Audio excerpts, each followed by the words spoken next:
আসসালামু আলাইকুম, সকলে কেমন আছেন? ভালো আছেন? দেখতে পাচ্ছেন শ্রীপুর কুমারে বাজার মুখ স্টার স্টোরে। এখানে ঈদ উপলক্ষে তিনি অনেক কিছু তুলেছেন। কি কি দোকানে আসলে পাওয়া যাবে তার ছেলে বলবে আপনাদেরকে। বলো বাবু, কি কি আছে দোকানে?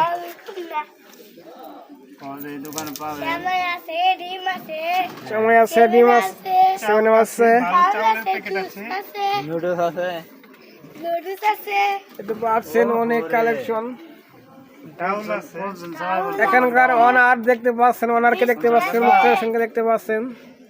তিনি এই দোকানের এমডি মালিক। বরাবর ভাবে আসলে তার ছেলেকে পেয়ে যাবেন দোকানে আসলে। দেখা সাক্ষাৎ বর্তমানে তিনি করছেন। যা কিছু নিতে চান সুলভ মূল্যে নিতে পারবেন। একবারে সীমিত রেটে নিতে পারবেন। পাইকারি খুচরা বিক্রি করা হয়। আপনি ভালো তেল তো নিতে পারবেন। একবার এসেই দেখেন, তারপর বুঝবেন দাম কম না বেশি। আপনারা আসেন, ফ্রিজ আছে। ঈদের মাঠের পরে এসে পড়বেন, দোকান খোলা থাকবে। আসছি মাছলি খেতে পারবেন। তাই এখানকার ওনার দেখতে পাচ্ছেন মুক্তা হোসেনকে। আমাদের